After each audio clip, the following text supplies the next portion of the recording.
Assalamualaikum warahmatullahi wabarakatuh, teman-teman trader. Di video sebelumnya kita udah memberikan video tutorial ya, udah upload video tutorial untuk cara pendaftaran di broker Eknas, terus cara deposit, cara mentautkannya juga dengan platform MT4 gitu ya, dengan terminal trading MT4. Dan di video yang sekarang kita akan memberikan alasan ya, kenapa saya sendiri gitu kan menggunakan broker Eknas ini, supaya teman-teman tidak berpikir wah ini kerjasama sama Eknas nih, wah ini afiliasi Eknas nih. Jadi kita tidak semata-mata hanya sebagai afiliasi atau kita juga kerjasama sama Eknas. Kita tidak sama sekali ya, tidak ada kerjasama sama Eknas. Ini hanya pengalaman pribadi saja. Saya menggunakan broker Eknas dan broker yang lainnya gitu. Kenapa saya lebih nyaman di Eknas? Oke, dan di sini saya akan menjelaskan kenapa saya memilih Eknas gitu ya. Tapi sebelum kita bicara kelebihannya, kita bicara kekurangan yang paling utama terlebih dahulu gitu. Tapi menurut saya Eknas ini hampir tidak ada kekurangannya gitu ya. Cuman mungkin ini ada sedikit kekurangan lah ya. Bisa kita sebut kekurangan juga. Nah, di sini teman-teman bisa lihat ya. Ini saya udah di WikiFX dan ini memang website terbaik juga ya, terpercaya. Di sini di WikiFX ya, untuk XM dia statusnya untuk regulasinya ya, untuk perizinannya dia sedang diregulasi. Untuk XM juga sedang diregulasi, teman-teman. Untuk OktaFX sedang diregulasi juga, bahkan ini ada OktaFX yang daftar hitam juga nih. Kan broker yang tersohor lah ya, tersohor di Indonesia itu, broker forex itu ada XM, ada MIFX, ada FBS ya. Terus ada OktaFX. Nah, di sini statusnya hampir sama, teman-teman, sama Eknas. Statusnya sedang diregulasi. Bahkan MIFX yang katanya legal di Indonesia juga, ini statusnya di sini sedang diregulasi ya. Entah benar atau tidak, tapi di MIFX ini pokoknya statusnya kita lihat di sini sedang diregulasi ya.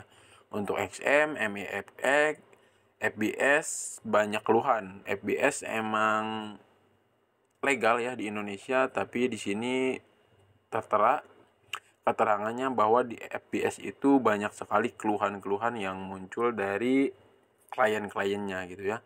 Dan untuk OktaFX ini juga sedang diregulasi dan bahkan ada yang daftar hitam, teman-teman. Jadi sebetulnya untuk regulasi sama aja ya sama broker-broker yang lainnya gitu. Bahkan di sini Eknas juga ada di urutan nomor 2 broker yang paling banyak digunakan di Indonesia ini gitu ya. Dan paling dipercaya juga, bahkan ratingnya si Eknas ini cukup lumayan bagus ya. Tidak ada ulasan-ulasan yang jelek tentang si Eknas ini. Di sini status pengawasan sedang diregulasi dan untuk skornya 8.17. Dan ini survei dari WikiFX positif ya. Surveinya positif dari WikiFX. Dan Eknas ini jika di negara luar ya, mungkin di negara asalnya gitu, dia itu udah terregulasi, udah legal ya. Ini terregulasi oleh Cyprus CISEC, terus Afrika Selatan FSCA, terus Seychelles FSCA ya. Itu yang meregulasi si Eknas ini di luar negeri ya, atau mungkin di negaranya. Dan Eknas ini dia support juga untuk MT4 dan MT5. Ada broker-broker lain juga yang tidak support dengan MT4 ataupun MT5, tapi si Eknas ini udah support ya. Ya, itu aja ulasan dari WikiFX ini. Menurut saya cukup lumayan membantu ya WikiFX ini, karena ini browser yang terpercaya juga. Atau kalau teman-teman mau lebih detailnya, lebih jelasnya tentang si Eknas ini, teman-teman bisa masuk ke broker WikiFX ini aja. ke website, maksudnya ke website WikiEPX ini aja ya. Untuk regulasinya sudah tertera ya di WikiEPX ini, kelebihan-kelebihan dan kekurangan si Agnes ini. Dan di sini saya akan lebih menjelaskan lagi ya, akan lebih ini menurut pengalaman saya aja gitu ya. Ini untuk menurut pengalaman saya aja antara kekurangan dan kelebihan si Agnes ini dari pengalaman saya pribadi ya. Untuk kelebihannya yang pertama bebas biaya deposit dan withdraw ya. Bebas biaya deposit, terus bebas biaya penarikan juga teman-teman di Agnes ini. Di broker lain kadang-kadang ada yang memberikan komisi atau biaya jika kita deposit ataupun kita withdraw gitu. Itu mungkin mengurangi pendapatan profit kita mungkin ya. Nantinya jika kita mau withdraw pasti ada potongan dari si broker itu sendiri gitu. Karena dia meminta biaya untuk penarikannya ataupun pas kita deposit gitu ya. Terus yang kedua, kelebihan yang kedua, spread yang ditawarkan oleh Agnes cukup lumayan rendah gitu. Bahkan menurut saya paling rendah sih gitu ya. Tapi gak tahu sih. Saya belum coba broker-broker yang lainnya, tapi udah ada beberapa broker yang saya coba gitu. Dari broker yang saya coba tersebut, menurut saya Agnes lah yang paling rendah gitu ya untuk spreadnya. Spread itu bisa kita katakan sebagai komisi ya. Komisi pas kita melakukan open posisi gitu. Pas kita melakukan open posisi trading. Terus yang ketiga, Agnes menyediakan pilihan platform trading lebih dari satu. Jadi lumayan lengkap juga ya di si Agnes ini.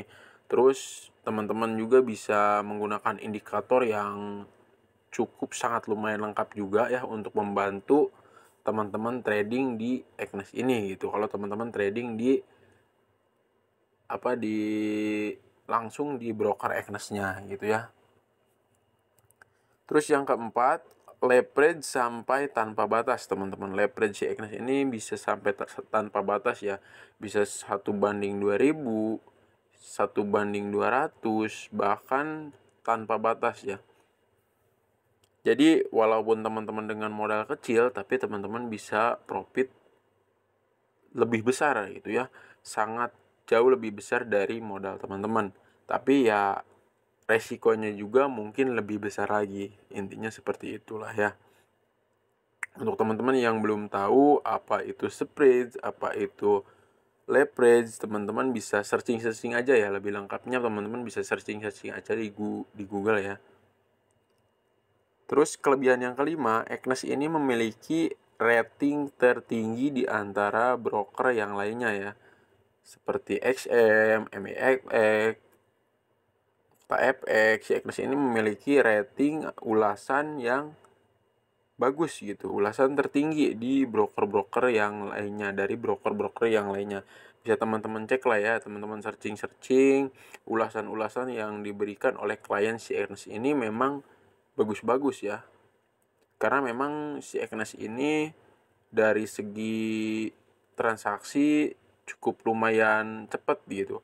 Dari segi deposit dia cepat gitu ya, dari segi penarikan dia cepat. Bahkan broker-broker yang lain kan kalau misalkan kita mau melakukan penarikan bisa sampai 1 bahkan 2 hari gitu. Tapi si Agnes ini benar-benar instan gitu. 30 menit, 1 jam, bahkan 20 detik, 20 menit bisa masuk gitu ya. Penarikan yang kita lakukan gitu. Ya mungkin itu aja sih kelebihan-kelebihan dari si Agnes ini menurut saya pribadi ya. Itu menurut pengalaman saya pribadi aja. Dan tidak lupa juga dengan kekurangannya teman-teman. Cuman menurut saya hampir tidak ada kekurangan sih ya.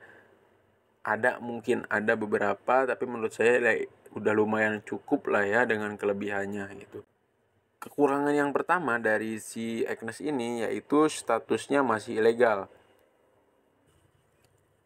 Seperti yang saya jelaskan tadi di awal ya. Ya broker-broker yang lainnya juga kalau menurut WikiEPX masih sedang diregulasi sih ya. Ini menurut saya udah jadi tidak masalah lah ya. Tapi bisa teman-teman anggap kekurangan juga sih gitu karena memang masih ilegal di Indonesia. Terus kekurangan yang kedua, tidak ada bonus deposit atau bonus cashback di Agnes ini ya. Jadi pas kita melakukan deposit, biasanya di broker-broker lain dia memberikan bonus deposit misalkan 50% dari deposit. Kalau kita deposit 1 juta, misalkan dia memberikan bonus 50% dari deposit. Tapi menurut saya ini lebih baik ya, lebih baik tidak ada bonus deposit ataupun cashback. Biasanya kalau kita mengambil bonus deposit atau bonus cashback, kita ditarget gitu sama si broker itu, kita ditarget. Kita bisa menarik uangnya setelah melebihi atau mencapai target yang dia berikan. Misalkan kita deposit 1 juta, terus kita diberi bonus deposit atau cashback 50% ya. Misalkan itu kan udah 1.500.000, tapi kita ditarget bisa menarik uang tersebut setelah kita mencapai saldo atau profit di angka 5 juta. Itu kan cukup sangat memberatkan gitu ya untuk trader. Makanya menurut saya sih mending tidak ada bonus ataupun cashback deposit seperti si Agnes ini gitu. Ya itulah makanya saya sebut hampir tidak ada kekurangan gitu ya. Tapi teman-teman bisa menganggap itu kekurangan juga lah. Itu tergantung teman-teman ya. Dan saya di sini hanya memberikan pengalaman-pengalaman saja setelah saya bandingkan dengan broker-broker yang lainnya. Tapi itu balik lagi ke teman-teman mau menggunakan broker mana untuk teman-teman melakukan trading forex ya. Di sini saya hanya memberikan informasi aja gitu. Oke, mungkin cukup sekian aja yang bisa saya sampaikan kepada teman-teman, yang bisa saya jelaskan kepada teman-teman. Wassalamualaikum warahmatullahi wabarakatuh. Semoga bermanfaat.